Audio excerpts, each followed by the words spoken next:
I basically started here in Good Samaritan Medical Education Department in the year 2000 as a medical student, and I've worked my way through from being a third year and a fourth year medical student to graduating medical school and joining the residency program here.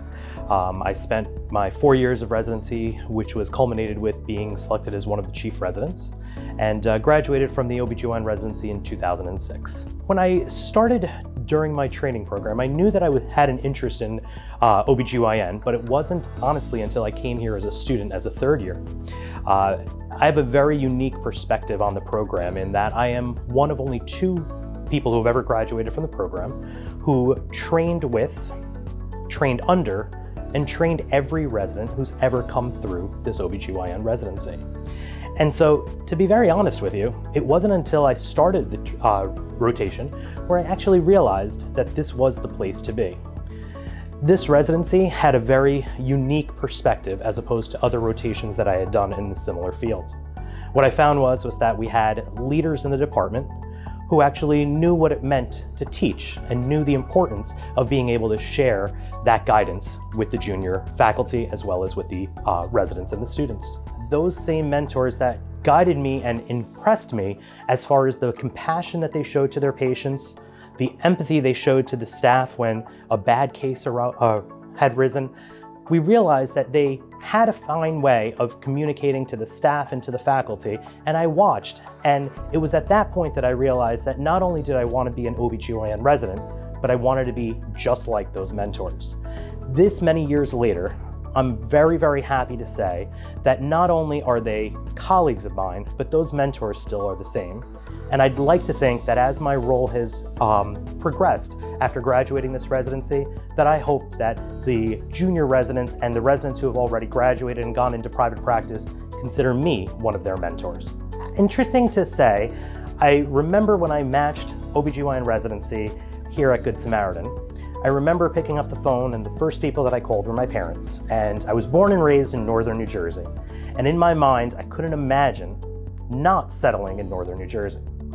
Yet, when I called and I told my parents, hey, I got my top choice, they smiled and said, that's great, we're really proud of you. And I remember telling my dad, but don't worry, I'll be back. And the irony is that as I went through the 4 years of training here, I realized that this was my new home. You see, this was a hospital that you walked into the front door and you had a security guard wave and smile at you. You'd go through your day and you'd have the ancillary staff, the unit clerks, the nursing assistants, the nurses themselves, the wonderful people who served us food in the cafeteria. They all had this unique opportunity and changed my approach to what I thought my new home would be. During my training, what I found was that I not only got that same foundation of academics and clinical education provided to me, but I realized that as I was going into my 3rd and my 4th year, that it wasn't so much Northern New Jersey or West Islip, New York, it was Good Samaritan Hospital.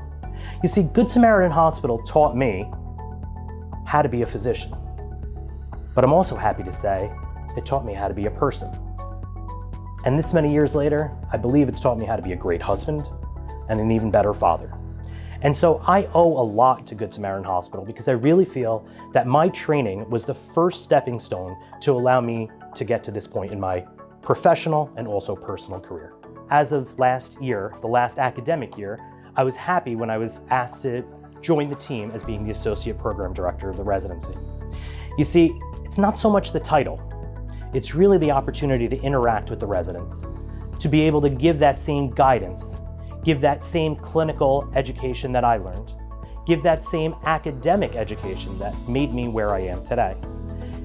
There's something to be said about the graduates who consistently reach out to us after they've graduated to just say thank you, to send a picture of their children, to go ahead and tell us about a very interesting case.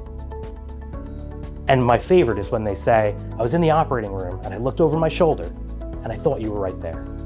That to me is really about what being a mentor here at our residency is all about.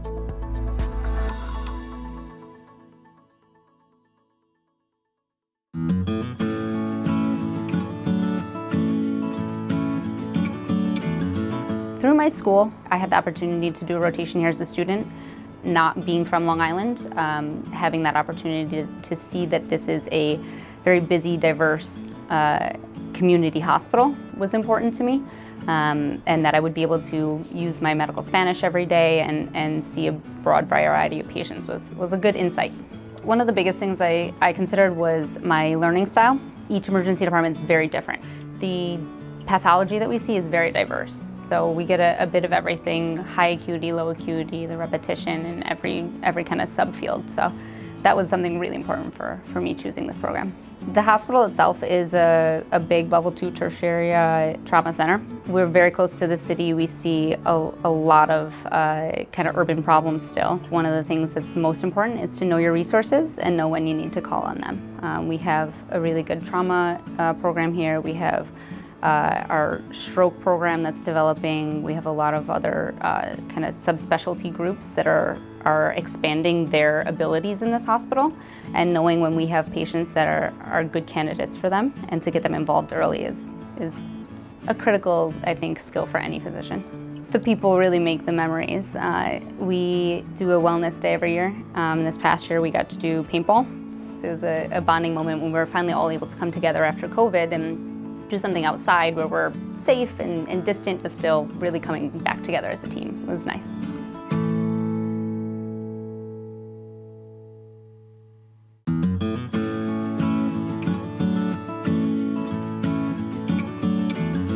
I think when it came down to it, it was kind of, it has that community hospital feel, but it already has the resources and consulting services of like a tier 1 hospital. So I like the feel of it. Tons of like friendly staff. You can talk to anyone here. So the whole feel of it was good. Dr. G is like a dad for all of us. He pretty much, he's been working for, many years here. He, has been the director probably for longer than I've seen anyone else be a director for any program.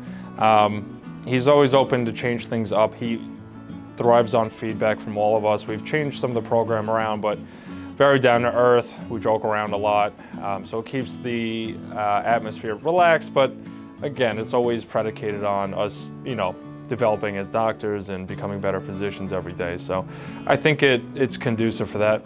Dr. Larson's the same way. She has an open door policy no matter what's going on. All of us have our number, text her issues, or even just seeing what she's been up to if we haven't seen her on service or something like that. Probably communication. It can kind of sound like a general statement, but I think that try and do it as effectively as you can, because I feel like it enhances relationships, even just if you're talking to even other physicians or things like that. I think that's probably the biggest thing that I've learned and that I would try to improve upon too. It's kind of like one-stop shopping. You have the city here, but the beaches are right here. You go out east, you can go hiking. It's almost anything you think you would want to do or you could, discover yourself. I always found that was kind of the atmosphere that the island itself, especially here in Suffolk County, had to offer. It's not too congested, and you pretty much can, look for whatever you're interested in. Everyone knows somebody here, so it kind of had different ownership. I love treating the community. I have patients from all over the world. It keeps things interesting.